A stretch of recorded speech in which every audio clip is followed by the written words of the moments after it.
So when I went to the library to get this next book, something weird happened, and I wound up accidentally getting 2 copies of it. I don't know how that happened, but it's probably for the best because it prevents more people from reading this shit. The Clan of the Cave Bear. This is the introduction song. It's not very good, but it's not too long. Okay, maybe it's not fair to call this shit, because honestly it's not a terrible book. It's pretty bad, but I mean, it has a couple of good things in it, you know. It's a neat idea, certainly. It just doesn't follow it up with any sort of plot or interesting characters at all. This book takes place in the Stone Age, around 25,000 to 35,000 years ago. It doesn't really specify, it's just somewhere in that range. And that fascinated me, because not long ago I actually finally got around to playing Far Cry Primal, and I loved that game. It was fantastic. It was an amazing concept, and I was wondering why more stuff didn't do that. Because the Stone Age, when you think about it, is a very interesting time period, because we know almost nothing about the people that lived back then. I mean, we kind of know how they lived, but we don't know much about them or their culture or what they did. You know, we don't know what kind of wars they fought or anything, so it's a very mysterious time period. And so I started looking for, you know, books and movies and video games and stuff that took place back then. And I found 3 book series, actually, that really interested me. One of them was this one, Earth's Children. Another one was North America's Forgotten Past, and The Saga of the First Americans. And I haven't read either of those 2 yet. After reading this one, I'm just gonna bump them down a couple of notches, because, yeah, this did not live up to its potential. This book starts off pretty promising, actually. It's about a little girl named Ayla, and during an earthquake, her parents are killed, and so she is stuck in the wilderness by herself, and she wanders off and almost gets killed, but she gets picked up by a traveling clan of Neanderthals. Now, in this, Neanderthals call themselves the Clan, and they refer to Homo sapiens, which is, you know, modern humans, as the others. And at first, the Clan, which is the Clan of the Cave Bear, is kind of hesitant to take her in, but the medicine woman of the Clan, named Iza, she just can't bring herself to leave her there, because, you know, she's just a little girl and she needs help. And then they bring her in, and they think, long story short, they think that she has strong spirits protecting her and that she's good luck, so they decide to keep her. And that's pretty neat at the beginning, and then the rest of the book is really just Ayla's life among the Neanderthal clan. Like, there's not really much of a plot or conflict of any sort. Like, there's a little bit of drama and stuff, but honestly, overall, it's just life in the Stone Age. Now, don't get me wrong, it's very well researched, and it goes into a lot of detail, and it's kind of interesting for a while, just to look at, you know, what did they make their tools out of? What kind of plants did they use? What was their society structured like? And I believe the author took a couple of creative liberties with that, but overall, it was very well researched and very accurate. But honestly, after a while, my interest just started to wear off. I mean, like, this book is 460-something odd pages long, okay? That is way too long to not have a plot at all. Like, the last 10 or 15 pages, I think, is where the plot actually gets going. And then it ends on a cliffhanger, which is setting up a sequel. And it was at that moment that I realized that this book might have been okay as a prequel. Like, if the story had just started off wherever the second book starts, and then, like, Ayla going on her adventures, you know, and then later they published this book as her backstory, it might have been okay. On its own, or as a way to start off a series, it's boring as hell. It's boring as hell.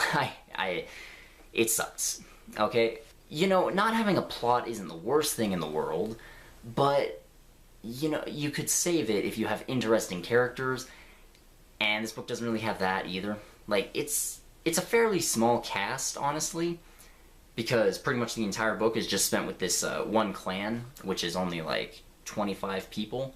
So there's Ayla, who's, she's alright as a main character. You know, like, she's, basically, if you've seen a story about a girl that feels restricted by her society, then you know what this book is like. Because in this book, their society is really restrictive towards women, and kind of restrictive towards men, too, when you think about it, because each gender has their own specific role to play in their society. And so that was kind of neat, at least. But, yeah, Ayla's basically just every girl that wants to rebel and do her own thing, but is constantly being told she can't. And, yeah, that's it. She's not great, but she is okay. And then, Iza, the medicine woman that saves her at the beginning, and, sort of becomes her mother later on, is also okay. You know, there's not a lot of depth or anything to her, but she wasn't really annoying, and again, she was a very kind-hearted woman, so I kind of liked her.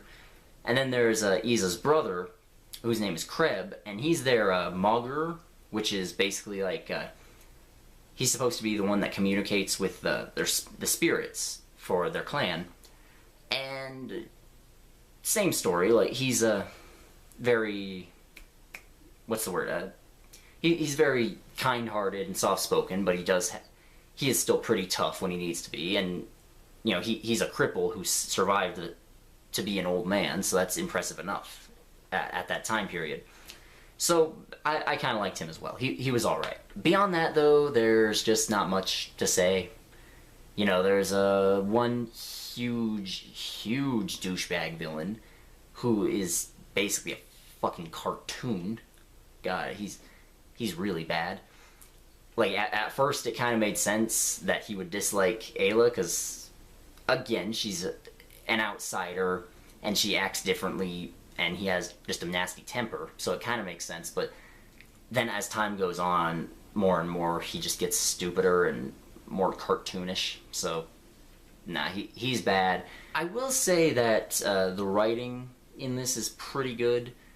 You know, like, it's told in an omniscient point of view rather than limited third person, which I'm normally not the biggest fan of, and this did get a little confusing at times because it would jump between, like, different places and different characters' heads very quickly, but once you got used to it, that was alright. And the narrator would also sometimes sort of break the fourth wall and just talk directly at the audience and explain a concept to us, like, you know, how they would do a certain thing, or what their society is, how it's structured this way. And it would also go into detail about the Neanderthals' anatomy, like details they would never know about. So it's actually pretty good. I enjoyed that aspect of it at the very least. For a long time reading this book, I realized it was set up for everything. And like I said, if the ending had happened like halfway through the book, it probably could have been a stronger story. But, I mean, just reading and reading, at first I was interested, I just got more and more bored as time went on. But the thing that really broke me was, I'm not going to spoil it, but around 300 pages in, the book takes an incredibly dark turn. Like, I don't want to talk about it partially because spoilers, and partially because it's just unpleasant and it makes me a little bit uncomfortable to think about. And it just doesn't fit. You can write dark stories. I don't mind dark stories. Like, some of my favorite books, like A Song of Ice and Fire, those are pretty dark, but they're also really good, and the darkness fits in with the overall tone of the story. Like, from the beginning, you know that those books are going to be dark. It makes it clear, like, hey, people die, shit happens, da da da. And this book doesn't really start off that way. It starts off a little dark, and then it goes like to normal, and then it just completely drops off the deep end, and it just doesn't add anything to the story, and it doesn't fit. And then the story mostly goes back to being not dark afterwards. So yeah, you just gotta ask yourself, when something that dark happens in a story, you just need to ask, was that necessary? And if the answer is no, then it's a stupid idea. After that, honestly, I just lost almost all interest in the book. And I'll admit I just skimmed over large parts of it. Like, even the clan gathering, which happened near the end, like, I thought I would be super interested in that, and I just did not care. Like, I'd skim over it, and occasionally characters would have an interesting conversation, and I'd read that bit, and then I would just keep skimming. That one dark part just really eliminated all goodwill I had towards the book, and I just wanted it to be over at that point, which is never something you want your audience to feel. You can just skip this book. There's not much interesting in it. Like, it's interesting to read about the life of the people that lived back then, and how they worked, how they lived, what they did. That's kind of interesting for a while, but the lack of plot just grated on me, and then by the end, I just wanted it to be over. If this book, like, if the ending part of this book had happened halfway through, and then we could start on the real plot, then it probably could have been a lot better. Or if this had been like a prequel to something else, as opposed to the beginning of a series, then it could be something. Then it could be good. Or hell, if Ayla's backstory was just described in like 2 pages in a different book. Like, there's a million ways that this could have been pretty good, and it was none of those. Like, it's boring. I don't like it. Just go ahead and skip it. I get the feeling that no one has ever commented on a video or subscribed just because the person in the video asked them to do it, but I'd feel weird if I didn't ask you to do it, so please do that, I guess.